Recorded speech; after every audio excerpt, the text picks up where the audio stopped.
What's up, good people, and welcome back to the Elevate Podcast, where our goal is to take you from burnout to bliss. We're so excited that you've chosen to join us for the next few minutes as we take you on a journey from vision to legacy. I'm Reggie. And I'm Ebony. And today we're going to walk you through our story about our company, P3 Financial Group. It's a story of overcoming fear, embracing faith, and building a lasting business. Yeah, before we do that, why don't we give them a quick recap of what we talked about in the last episode? Sure. So in the first episode, we pretty much laid the foundation for what this podcast is going to be all about. So it's basically a virtual water cooler for us to gather around. We hope that you find inspiration, motivation, as well as practical tips and strategies on things you can actually do to do something outside the box. While we've centered our conversations around people in their 40s and 50s, this is really for anyone. We feel like anybody and everybody can get something from this podcast that can help them along the way. Absolutely. So just to give a quick overview again of what we're going to talk about today, the journey of P3 Financial Group. So for this episode, we're going to walk you through some, not all, of the highs and lows that has become our journey. The journey of this company, man, started back in, I guess you could say technically 2002. But again, it's really a story of fear versus faith, feast versus famine, and much, much more. When you say that? Definitely. And it is not for the faint at heart. So we hope that you find some type of inspiration or can identify with at least some of our story and that it can be motivation for you because it has definitely been ups and downs. Yes. Along the way, people have mentioned that you guys should put your story in a book or maybe you should just do different things. So when the opportunity with the podcast came along, we decided this is a great way to use our story to help push somebody else along the way, or give them that motivation they need to take that leap. Matter of fact, speaking of taking a leap, before we get going, I remember a fraternity brother of mine asked me what's the one piece of advice I would give him before he went into business. And I told him, I said, above any and everything, I'm just going to be honest with you, man, you need a relationship with God. And he later actually reminded me of the advice I gave him. And as we walk through our story, you're going to see why I said that. Yes. So one of the questions that we get often is what inspired us to create this company? Well, I'll take a stab at that first, Eb. If you remember, the company actually started first as a newsletter. It did. It was called the P3 Newsletter. And we chose P3 back then because, and I was actually working for, when I first entered the business in 1999, I was working for another, I won't say the name, but another major financial services company.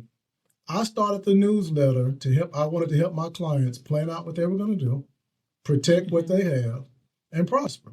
So the name of the newsletter was the P3 Newsletter, helping them plan, protect, and prosper. And do you remember what your manager said when they saw the newsletter? Oh, I remember very, very clearly. He asked me, he said, "What is this?" Because we accidentally left it on the printer.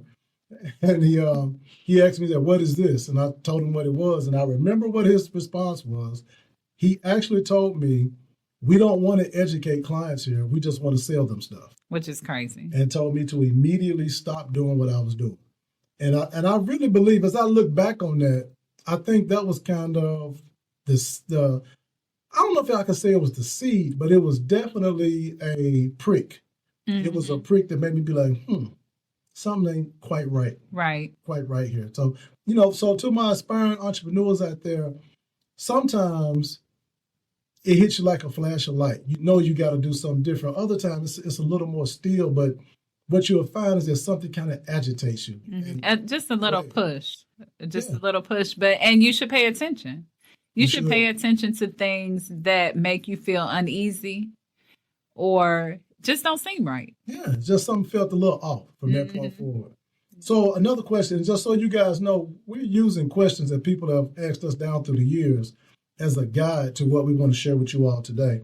So another question is the vision and mission at the beginning. What would you say about the vision there? So the vision and mission at the beginning is the same as the vision and mission now. It, like Reggie said, it started with the newsletter, the P3 newsletter, which stood for Plan, Protect, and Prosper, because that's what we want to help our clients do. We want to enrich their lives by helping them plan, protect, and prosper. And that has not changed. That is what pushes us every day. Now I'll say this: the mission hasn't changed, but the vision has changed. The vision on how we accomplish the mission has changed down through the years. At one point, I remember I wanted multiple offices in different cities with staff and advisors in each office. I've kind of backed off of that a little bit as of late. With the advent of technology, that's no longer necessary to expand our reach. Right. There's also been a few name changes. I think we'll talk about that in just a little bit. Yeah. One thing I want to throw in there, though, I want to back the story up so we can kind of paint the picture a little bit. Ebony and I, back during this time, so we're talking about now 2001, 2002, somewhere in there. We weren't married at the time. At this time, we're just dating.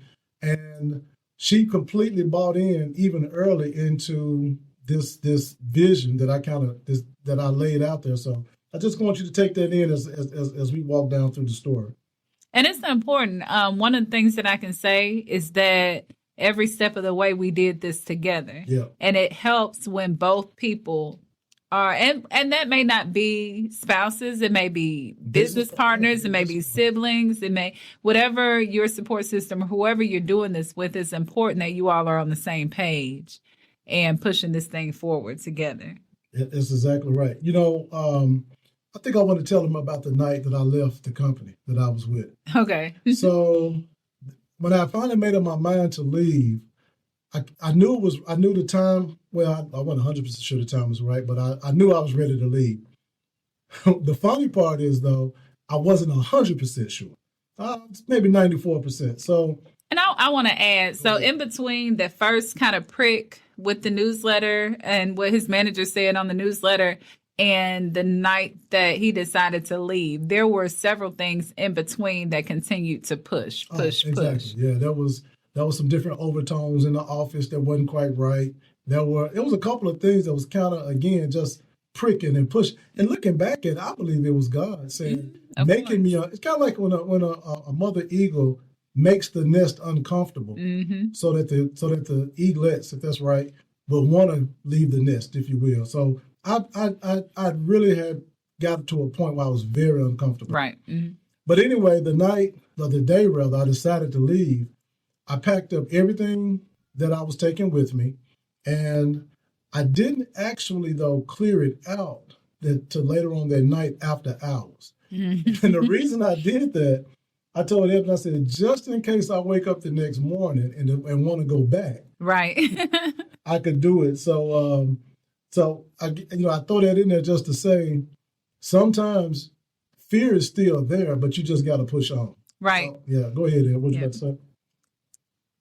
Sometimes you just gotta, you just gotta go for it. And like he said, he cleaned it out at night after everyone was gone. So if he wanted, and he didn't keep a lot of stuff there anyway. And that, even with that, I could tell that he just, I don't know, he wasn't passionate about, he was passionate about what he was doing, but not passionate about where he was doing it, because the vision of that company and his vision did not align. It didn't. And that's important. It really did. It's really important for you to be working in your vision. It is. So one of the questions that I've gotten is, what were some of your early fears and doubts, and was there hesitation? Absolutely, there was hesitation. Mm-hmm. No doubt, I had early fears. Working with that company. So I'll say this: if you're working at a company, but you feel there's a business growing inside of you, one of the things that I had to overcome was that there was an illusion of safety. Right. So partly in the name recognition of the company, they had weekly trainings, as well as there was a financial structure in place. Although we had, as advisors and financial services representatives, we had to go out and create our own business. There was a base salary there that I knew was going to be there, whether I got new clients or not. So again, there was the illusion, and I'm really careful how I put that. There was the illusion of safety, and safety often is diagnosed as comfort. And as the saying goes, the comfort zone is great. It's just growth doesn't take place there. So did I have fears? Oh, ain't no doubt about it. I had fears. No doubt about it. But you have to be all in. So at the point that you make a decision, you got to go for it. Exactly. Because had we been hurdling between two decisions, neither of them would have panned out. Absolutely. So you have to make a decision and you have to go for it. You got to go for it. Even when it's scary. Oh, yeah. Oh, yeah. So what the early challenges, thinking back on it, when you think about some of those early challenges and funding and some of the financial hurdles that we jump, what's some of the things that come to mind?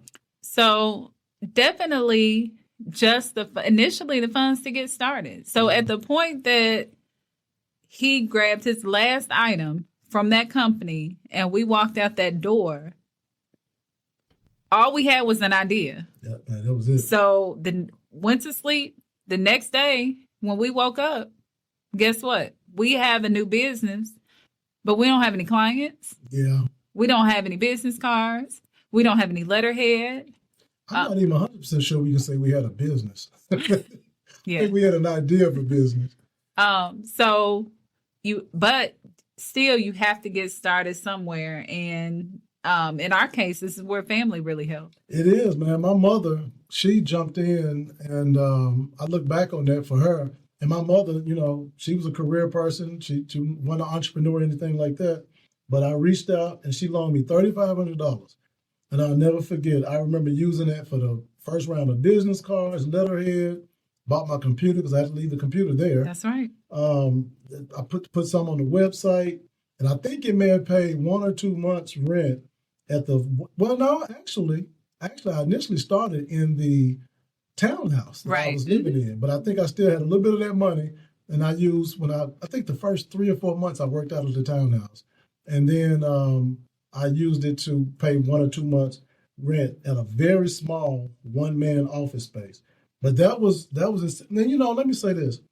Oftentimes, the reason why you'll see a lot of minorities start service-oriented companies is because there's a low barrier to entry, as opposed to manufacturing concerns or things like that, where it takes a lot of capital to get going. So a lot of times we have to gravitate to businesses that don't require a lot of capital up front. And if you can get to a place where you can access a lot of capital, then we could, in a market. Because, I think about, I visited, Black-owned restaurants before. Right. And you see that maybe ice machine's not working or this not working. Well, you can tell a joke about it, laugh and say this, that, and the third, but until you put in that position of trying to get this capital to get this ice machine fixed or to get this new floor waxer or whatever, or the machinery that you need, it can be really tough.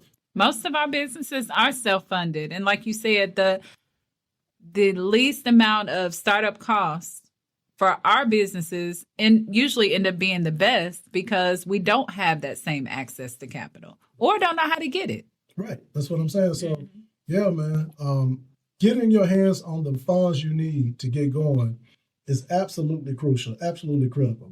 However. And show grace. Yeah, definitely. Go ahead. When you go to a Black-owned business, and things may not be, if it's a restaurant, it may not be like it is at, let's just say a big restaurant. A big restaurant. Right, show a little grace because that big restaurant has big bank accounts, a gigantic line of credit that they can pull, a corporate office, and other things that they can pull from to make sure that everything is exactly right. So just be flexible and show a little grace. Absolutely, man. Most of the time, they're doing the best they absolutely can. They really are. And again, funding, getting the money for your business is absolutely critical. And I will say, I think I may have mentioned this in the last episode. One thing I do not encourage you to do is raid your own retirement accounts in order to do that. Now, you may say, look, I'm going all in. I'm throwing caution to the wind. But today, there are other places we can find the money where you don't have to put your own retirement at risk in order to get a business going. So we'll probably dedicate a full segment one day to that. But right now, I'm just telling you, in our early days, that wasn't an option. I didn't have a retirement account yet. So that wasn't even in the cards for me. So $3,500 from my mother. I think she'll agree that she's gotten a very good return on her investment. Yeah, she'll agree. And that's how we got going. So that was, that's how the fun and the financial hurdles were for me back in those early days.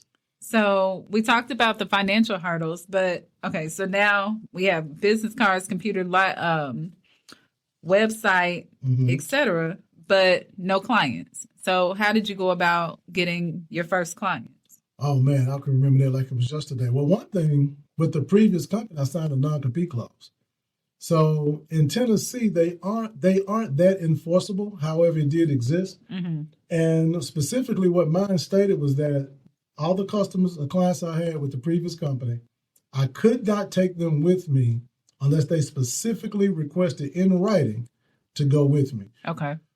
And this was before the days of, Facebook didn't exist, social media did not exist. So CRMs, or client relationship management services, aren't as plentiful as they are now. So it wasn't as easy to reach out and contact each person and all this and that. So I can remember I can still remember the first day I got to the office.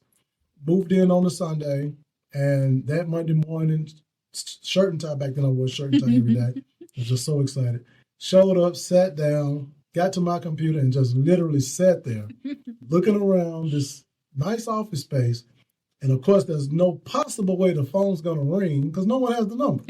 Right. Nobody has no one other than Ebony has this phone number. So back then, man, it was just smiling and dialing. That's what we called it. And that's how you did it, man. You built relationships. So I leveraged relationships that I had, worked through those people. I was constantly in people's living room, kitchen, meeting them at Starbucks, meeting them in hotel lobbies, wherever I could talk to someone about what it was I was doing to hopefully change their life. That's what I was willing to do. So it just was complete grassroots, bare knuckles, just going to get it. So we're going to take a quick break, but we have much, much more. We're going to talk about personal sacrifices, breakthrough moments, and growth, all when we get back.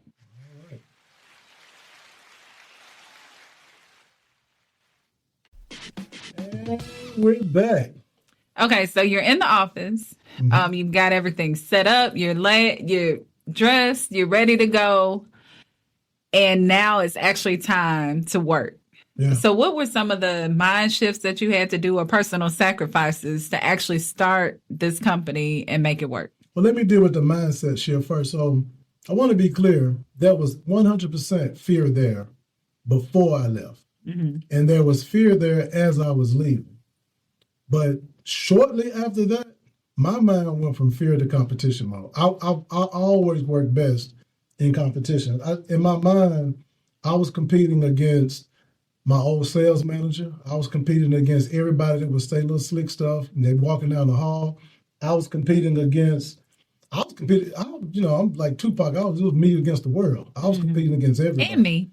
Well, yeah, but I was competing against the world, man. And I worked like I had something to prove. And that chip on my shoulder was for me was a plus. It was beneficial.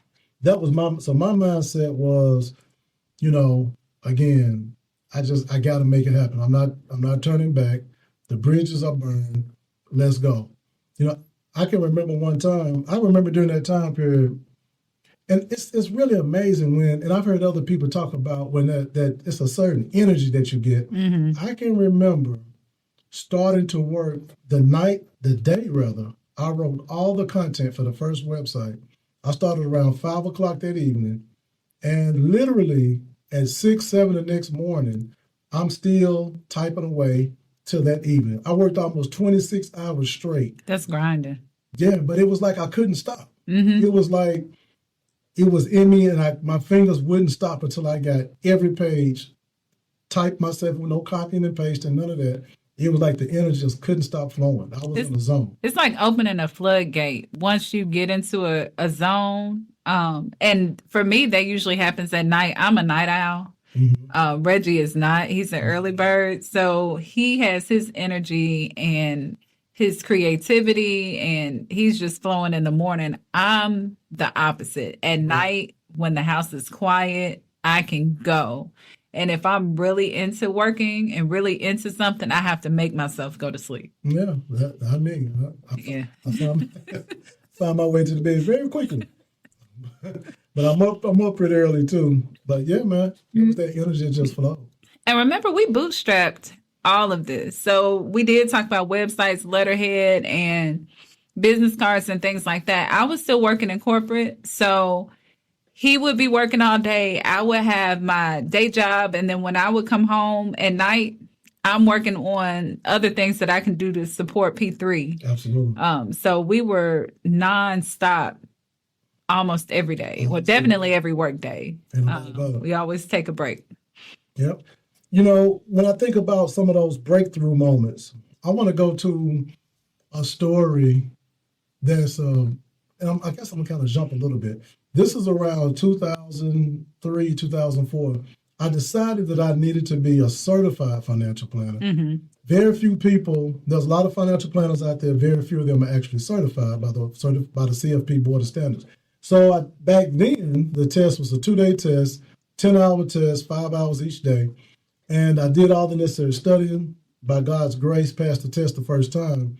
And I can remember, y'all lean in close to this, I remember shortly after I passed that test, I got a letter from a major financial planning company. And on that letter, they offered me $75,000 base salary to come and work. You remember that? I definitely remember. To come and work with them. And man, I remember, and I just a moment of honesty, I didn't probably have $75 to my name. I mean, I was grinding getting it, but you know, on most months, it was a few days left, but then there was money. And I remember one I asked Ebony what she thought I should do. I went back and forth.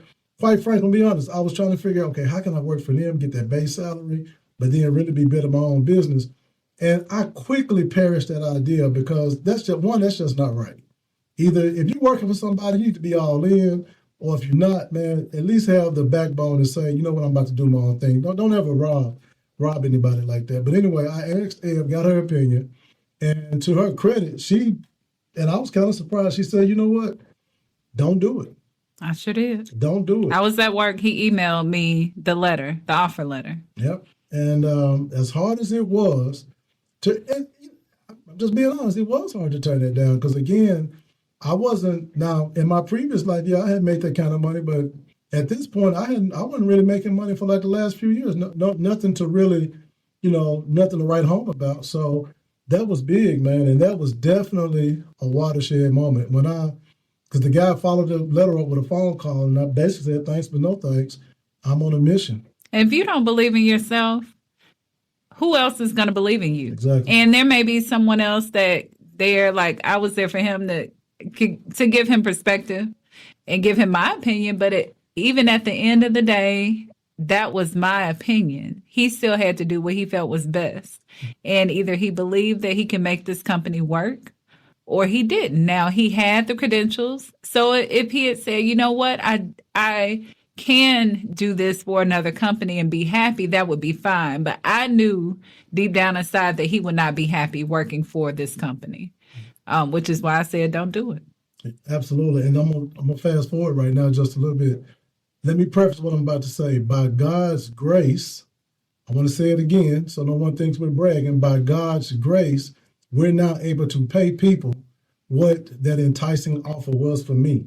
So, and that's only by the grace of God, hard work, determination, and grind. Yes. So, but one more thing I want to share as we talk about these breakthrough moments. Mm-hmm. I'm going to open the curtain up again. And again, after this one, I'm not going to share any more of the horror stories. Okay. I think they'll be good after this one. So there's a time when we're coming home from church and we're going through, I lived in Cordova at the time, cutting through Shelby Farms. And I'm watching this gas hand and I'm like, oh, Lord. I wish we were downhill from Shelby Farms to our house because I see what's about to happen. Sure enough, we run out of gas. And it's not because that, just an oversight. It was just because we just had the money. Mm-hmm. So I remember calling up one of my friends, and I told him that, hey man, I'm out of gas, Shelby Farms. Need you to come get me. He instantly shot over there. Just said, hey man, I left my wallet at home. Blah blah blah blah blah. He didn't ask me any questions. The truth was, my wallet was right there in the car with me. Yeah. We just didn't have it.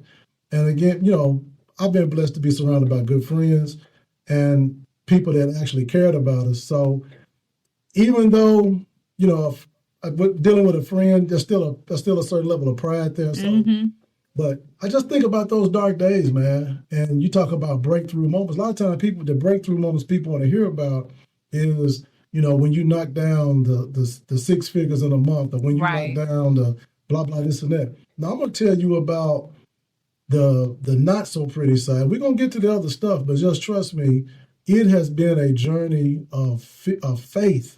It has been a journey of faith, and we're gonna talk more about that in just a little bit. And it builds character. It does. It does. You have to go through things in order to learn how to go through things. That's right. You don't magically know. So a test helps you pass a test. That's why they have practice tests. That's right. In school, you need that experience to help you in the future. And everything that you go through is for a reason. That's right. And so, I'm going to tell you, I'm not the person to talk, and I'm the person to talk to you some motivation, inspiration, but I am not the person to talk to if you're looking for sympathy because you got a long list of excuses why it's not working. Because I'm going to stop here with some of and I got more. Trust me, I got more war stories. We got to save some for later episodes. We got to save some. I got scars, bruises. I got all of that. So if you want to go tit for tat on some of those stories, we can do that. But again, either you're gonna hold up or fold up. You're gonna make it happen or you're not. And once your mind is made up, live with your decision. Right. Simple as that. So part of growing a business is knowing when to pivot and listening to your clients. Right. So one of the examples that we have is for a long time, our company was just financial planning, but we kept getting people asking us about taxes. Right. So if our clients are asking us about taxes, that means that that's something they would entrust us to do.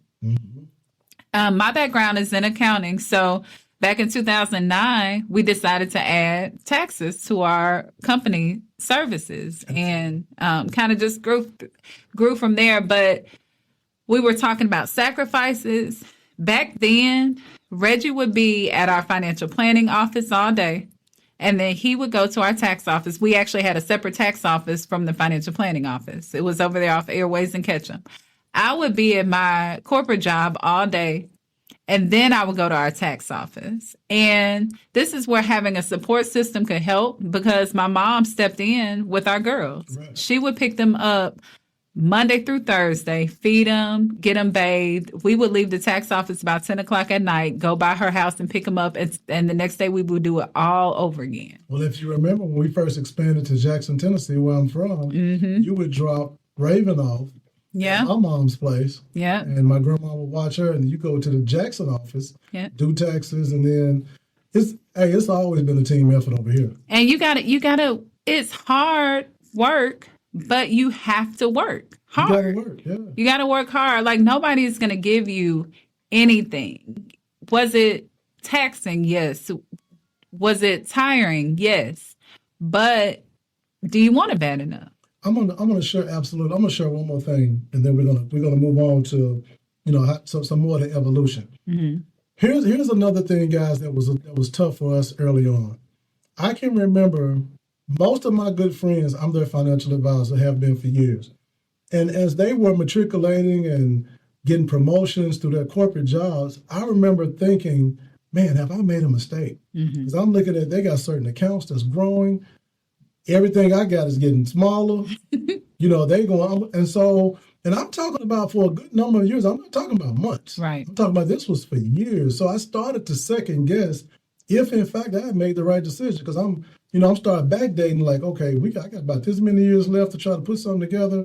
The gap is growing. Seemed like everything was kind of going in the wrong direction until, things really started to break. And I will say this, when any business that you decide to go into is going to test you to see how bad you want it, and then is going to reward you.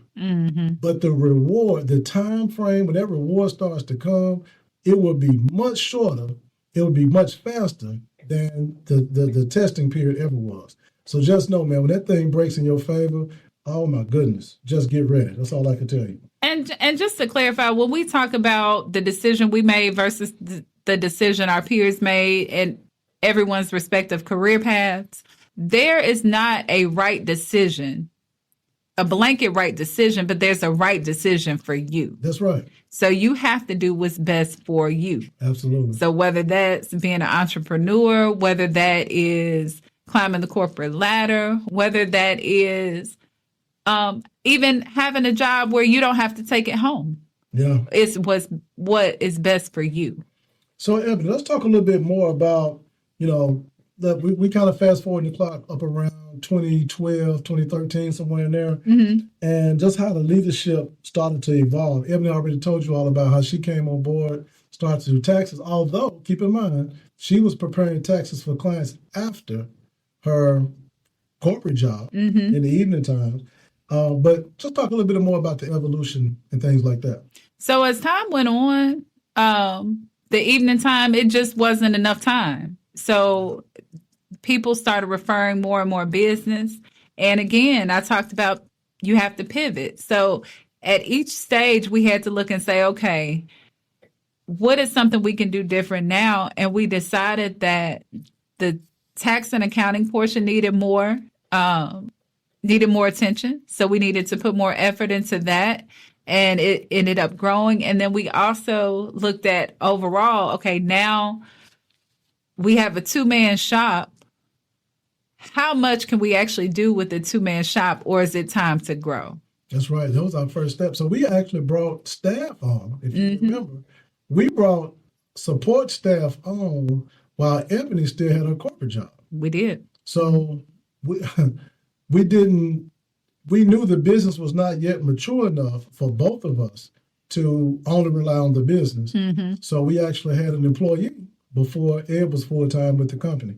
And again, you have to let the business talk. Your business will talk to you. It will. It'll tell you when it's time to expand, when it's time to grow. Matter of fact, I can remember the business told me one day when it came to health insurance, it was time for me to discontinue offering that service. So you got to know sometimes when it's time to add services and sometimes time to take away. We used to do credit repair as a service. We no longer do that anymore. We the business said, no, we don't need to go in that direction. So listen to your business. It will talk to you. And I'm telling you, if you try to expand too fast or you expand too slow, any of those things, what you're going to do is find that you're going to be out of alignment. So you got to be careful with that. Listen to your business. It will tell you when it's time to make moves. And leverage your experience. So my background was in accounting and auditing, but what skill set did I have from my corporate job that would translate to what P3 needed? And one of the things Reggie and I did, and I'm kind of jumping ahead, but kind of not, is we made an org chart when it was just me and him. We made an org chart with every position we thought P3 Financial Group should have. Absolutely. So, Ed, let me stop you right there 1 second. We got about five seconds, but we need to go to another segment. Okay. When we come back, we're going to talk about work-life balance, how to push past fear, self-doubt, and around there. Thank you, guys. Just hold tight. And we're back again. So in this last segment, we're going to wrap this thing on up. Eb, just before the break, you were talking to us about, I remember when we first did our org chart. Right. Let's talk about that. So when we first did our org chart, again, remember it's a 2-man shop, but we knew that in order for P3 to be successful, there were certain roles that the company needed to have. So what we did was we put based on our experience and our skills, we put our own names in all of the probably 20 boxes on the org chart so that we had a clear idea of what each person's role was in the company. And then as we grew, we could replace our own name on that org chart with the name of others, our staff that we hired. Absolutely. And that was so key, hiring key staff members. One thing it allowed me to do, again, the business dictated it was time. It allowed me to come up out of the weeds in certain areas and to take a more global approach to the business. And what I found when I did that, so a lot of times, guys, when you get to that place and you're teetering between, okay, should I hire somebody, should I not? It's going to cost me this much. Don't think about how much it's going to cost. Well, you got to think about the cost, obviously. But that's not your focus. Your focus is that is an investment. So you look at it, you say, okay, if I pay someone 35, 40, 50 grand or whatever it may be to do X, how much would that free me up to go do Y and how much will Y make me? Mm-hmm. And if it's a good return on your investment, then it's time to do it. Because I'm telling you, you will make more money. And so here, let me say it like this. The way I looked at it is, I pay people to do all the things around me that I do not like doing, so I can focus in my business on the things that I love to do and those things that I do well. Things that I don't do well, I'm going to pay somebody to do it so I can focus on what it is I do well. Yeah. So we're grinding. Like I told you, he's the morning early bird. I'm a night owl. So he's grinding. I'm grinding. But if he's in the morning, we work all day, and then I get my energy at night. When does that leave time for like life? So Well, how do we deal with work-life balance? Well, there was no balance for the first 7 years. Matter of fact, for the first 7 years, we never took a vacation. Partly because we were working, partly because we didn't have any money. But we didn't even really come up for air for the first 7 years. So you talk about sacrifice. I see people now want to hop on social media. I just started my business. I'm in Dominican Republic. I'm like, well, okay, that's good, but that just wasn't our story. It wasn't. That wasn't our story at all. So, so there was no work-life balance early on, but now there is quite a bit of it. I'm trying to really tilt the scales the other way. And it's needed and it's necessary. Oh yeah. So again, I'm not telling you that you got to be willing to go 7 years without a vacation. Well, I'm not telling you that you have to go 7 years without a vacation, but I'm telling you might want to have the mindset that if that's what it takes, I'm willing to do it. That I will look at it that way. So let's fast forward a little bit, talk about some of the other things that we've accomplished or the company has accomplished, and advice to those who are on the fence. Well, so one of the things we did, 2019 rolled around, we made a huge change in 2019. We decided to we actually formed a sister entity, a separate company, our own registered investment advisory firm. Now, that may not mean a lot to you guys if you don't know how it works, but we're one of the few Black-owned registered investment advisory firms in the city, definitely in the city, probably state as well.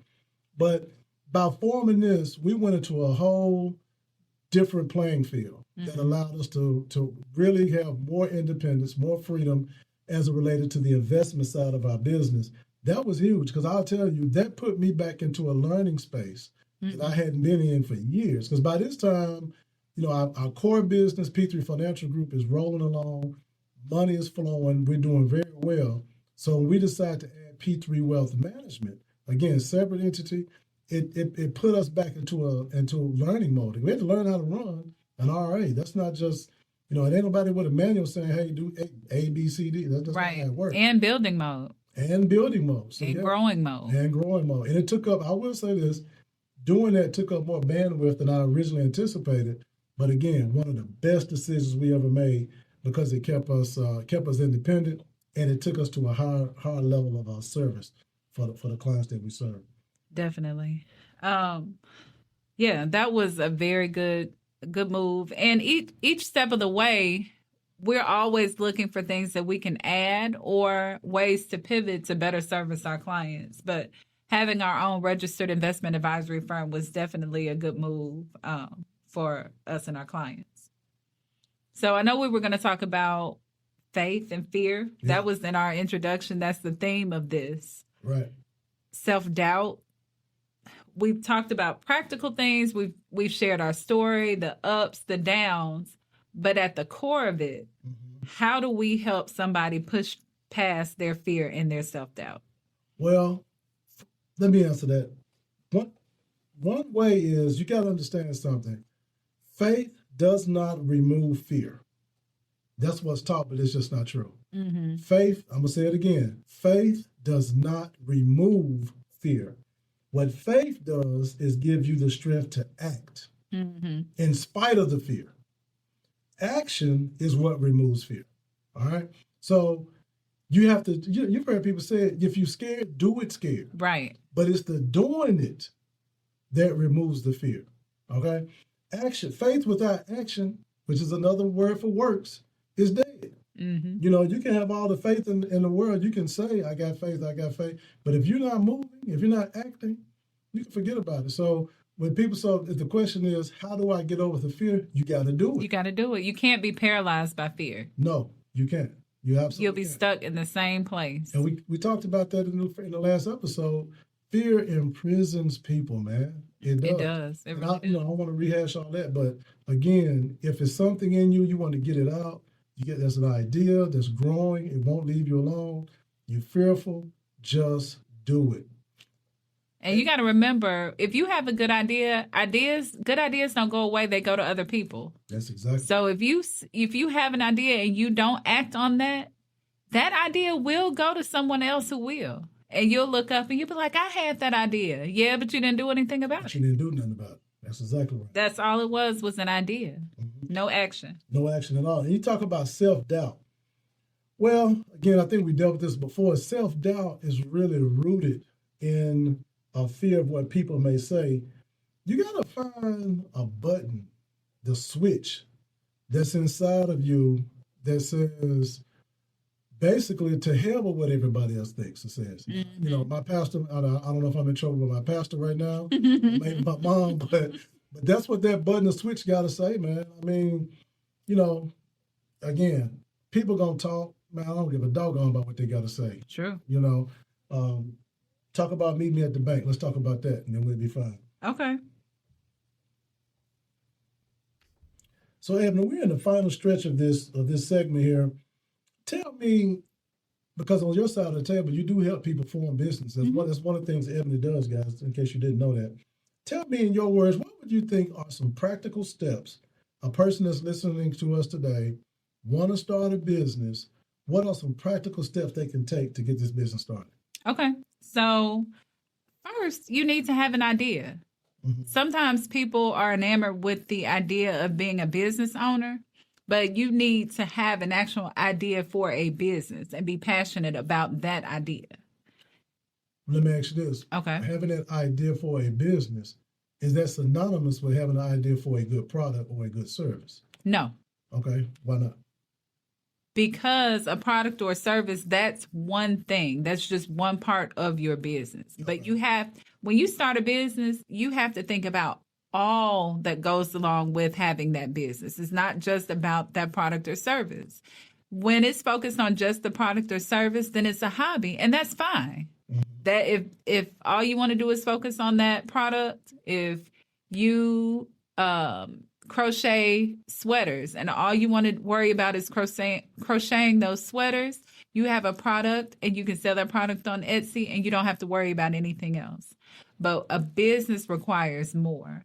Okay. So the first thing is an idea that you're passionate about. 2, you really need to determine, I may be passionate about it, but is this something other people want? Right. So I may want to bring back the Jerry curl. So I've done all this research for where I can get Stay Soft Fro and all the Jerry curl kits. Stay Soft Fro used to smell good, though. I used to like Stay Soft Fro. I can remember that bottle. But if no one wants to bring back the Jerry curl, then I'm not going to have any sales. You ain't scared up here. So first is an idea. 2, actually thinking about, do people want what I have to offer? Mm-hmm.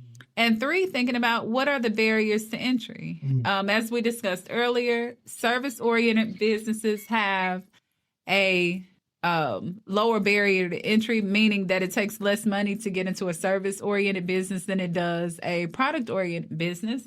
But if I want to start a trampoline park, then that means I need the capital to get a building, whether I'm a lease or own it. I have to outfit it with trampolines. I have to have staff. I have to have proper insurance.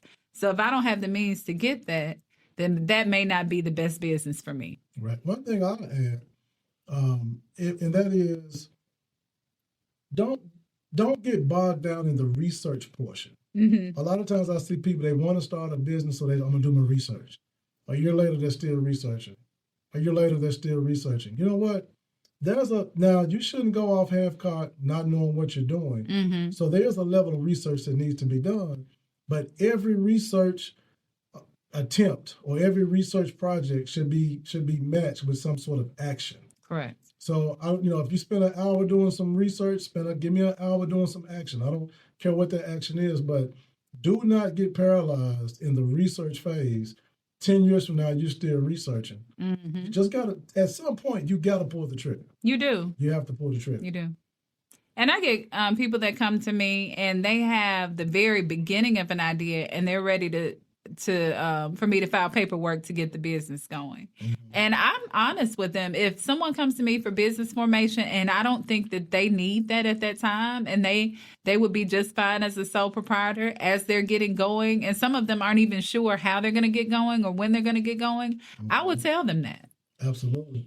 So, Ebony, as we, again, move closer to the close here, one of the questions that came in was, as you all look to the future of P3, how do you see it continuing to evolve? So P3 is here. We're going to be here. And again, we are here to service our clients and help them plan, protect, and prosper. But we also grow and adjust with the time. So there's going to be some additional technology pieces that we're going to add in. What are some other things that we're going to do? Yeah, like you said, we added new tech. We have new service offering that's out there now. You can see it on the new website. We still continue to, we just created a new website for P3 Wealth Management. It's p3wealth.com. There's a new service offering out there. That is the written financial plans with the ability to do online, real-time online adjustments. It's new service that we're offering.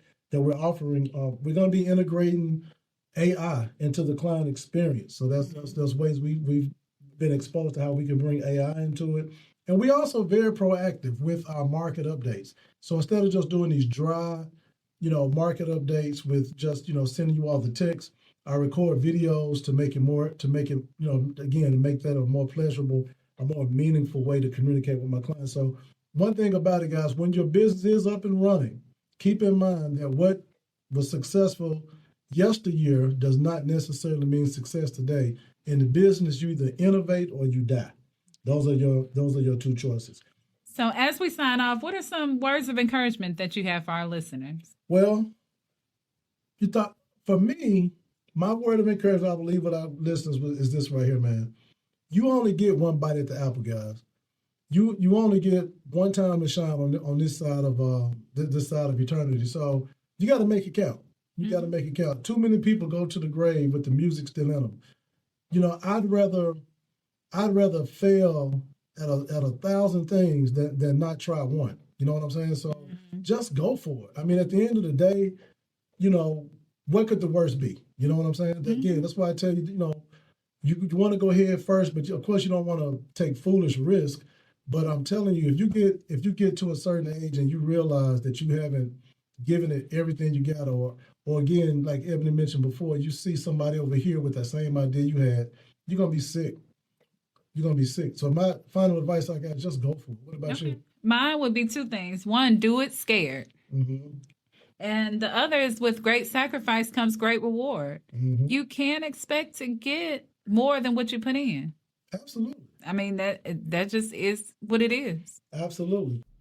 Okay, before it gets too late, time is getting away. Let me cut in and give the people an invitation on how they can connect with us. So you can reach us at 901-209-4015. Again, that's 901-209-4015. You can also connect with me on Facebook /Money Jedi. That's Facebook, Money Jedi. Or if you look for me on TikTok or Instagram, it's The Money Jedi. Eb, how can they find you? You can find me on Facebook, TikTok, and Instagram at Eb the Advisor. That's EBTHEADVISOR, Eb the Advisor. All right. And look, real quick, guys, a teaser for the next episode. We have a special guest who's going to be joining us. This person is extremely successful, and they're going to be telling you how they elevated their life and went from burnout to bliss and has done some amazing things with their business. So be sure to join us next time for the next episode. You don't want to miss it. You don't want to miss it. All right, y'all, it's time to elevate.